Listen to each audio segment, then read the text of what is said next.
Good afternoon.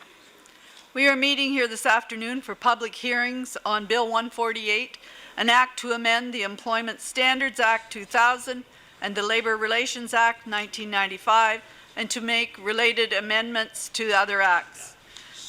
Each witness will receive up to 5 minutes for their presentation, followed by up to 15 minutes of questioning from the committee. Just remember that the proper decorum is expected here. There's no clapping, cheering, heckling, no political attire or materials.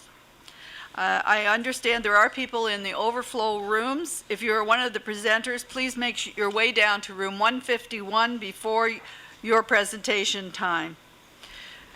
Are there any questions?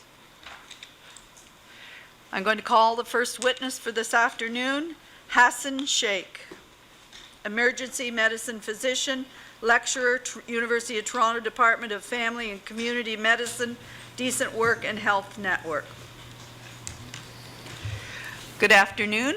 If you could identify yourself for the record, and your 5 minutes will start. Sure. Thank you. My name is Dr. Hasan Sheikh. As mentioned, I'm an emergency room physician here in Toronto and a member of the Decent Work and Health Network. And I'd like to thank the members of the Standing Committee for the opportunity to talk about the anticipated health impacts of Bill 148. I work primarily in a large tertiary care center here in downtown Toronto, but I also help fill shortages across the province in rural emergency rooms. And the issues I see with respect to labor and health span across the province. I'm no expert in public policy or labor laws, but I am an expert in the failures of these policies as it relates to the negative health impacts on my patients. One such patient I'd like to tell you about is Linda. She's a 40-year-old lady who has a long-standing history of asthma. When Linda gets a cold, unlike you or I, it significantly affects her breathing. She presented to the emergency department on a Friday night after failing to get better over the last 10 days. At this point, simple puffers were not going to help her illness. What started as a simple viral infection had spread to her chest and resulted in a bacterial pneumonia.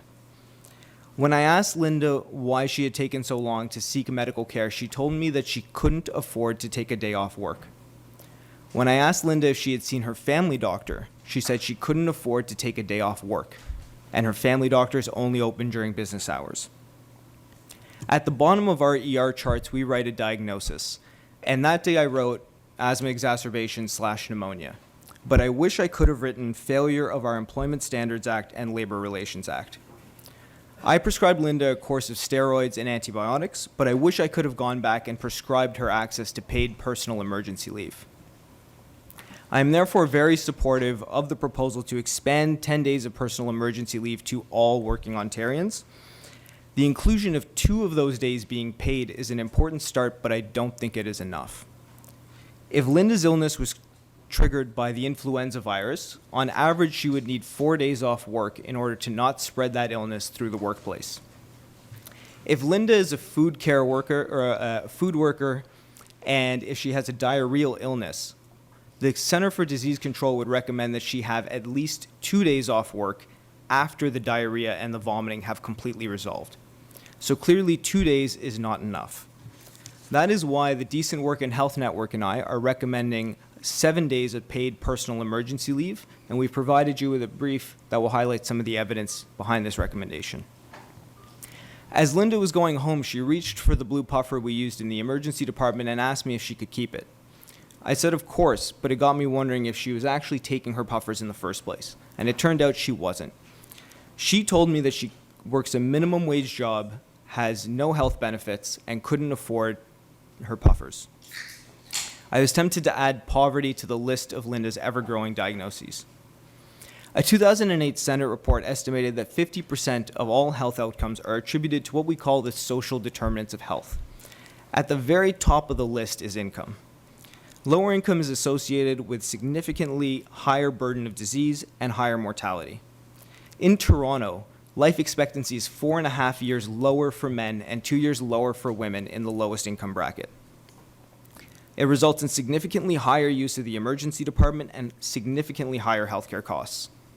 A 2008 paper by the Ontario Association of Food Banks estimated that if you took the lowest quintile and you raised them to just the second lowest quintile, it would result in $2.9 billion in healthcare savings in Ontario and $7.6 billion federally. For these reasons, the Decent Work in Health Network and I are supportive of the increase of minimum wage to $15. And again, I refer you to the brief for further evidence. Every time I go in for an emergency department shift, I like to think I make a difference in the people's lives that I see. But the impact that I will have over a full career of emergency medicine will pale in comparison to the impact that you all will make depending on the results of this committee. Addressing poverty through an increase in the minimum wage and allowing patients to get better at home rather than spread illness through the workplace with 7 days of paid emergency leave are two crucial policy initiatives that I encourage you to support. Thank you. Thank you.